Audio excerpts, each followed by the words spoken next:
Assalamualaikum warahmatullahi wabarakatuh. Saya Nova Auliatul Faizah dan rekan saya Rian Bayu Saufi dan Siti Aisyah.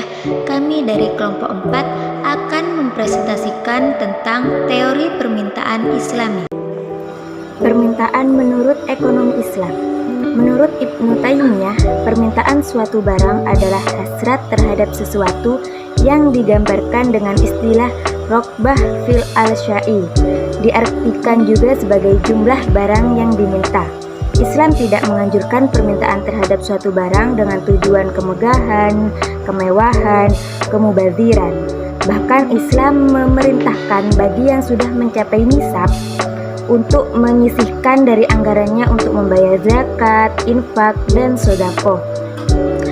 Dan selanjutnya permintaan dapat dibagi menjadi dua macam, yakni yang pertama permintaan absolut.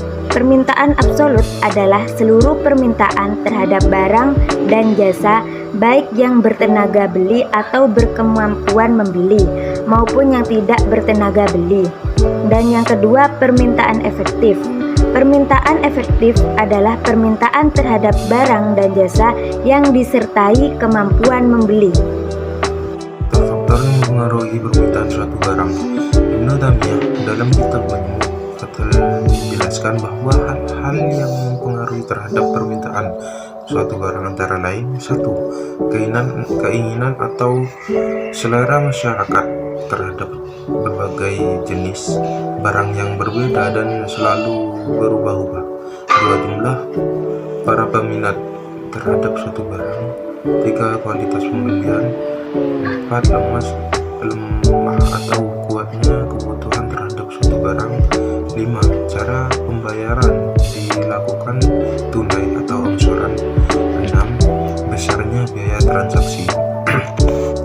Perbedaan teori permintaan konvensional dengan permintaan Islam. Terdapat perbedaan yang mendasar di antara keduanya.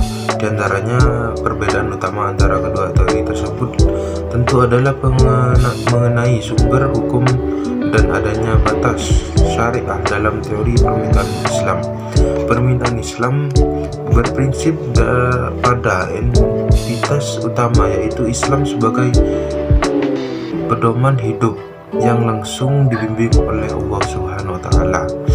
Sementara itu, dalam ekonomi konvensional, filosofi dasarnya terfokus pada tujuan, keuntungan, dan materialisme. Hal ini wajar saja karena sumber prinsip ekonomi konvensional adalah akal manusia yang tergambar pada daya kreatif. Kurva permintaan yang pertama penurunan kurva permintaan menurut Misnan DKK 2008 173. Kurva permintaan menggambarkan hubungan antara harga dan jumlah yang diminta. Dengan kata lain, perubahan jumlah barang yang diminta disebabkan oleh penurunan harga. Yang kedua, kurva permintaan barang halal. Kurva permintaan diturunkan dari titik persinggungan antara kurva identification, kurva the bidden length. Semakin tinggi harga, semakin sedikit jumlah barang yang diminta. Yang ketiga, kurva permintaan barang halal dan pilihan halal haram. Dalam pilihan yang dihadapi adalah antara barang halal dan barang haram, maka optimal solutionnya adalah customer solution. Semakin tinggi harga, semakin sedikit jumlah yang diminta. Dan selanjutnya, konsekuensi intertemporal konvensional. Konsumsi intertemporal adalah konsumsi yang dilakukan dalam waktu, yaitu pada masa sekarang, periode pertama, dan masa yang akan datang, periode kedua.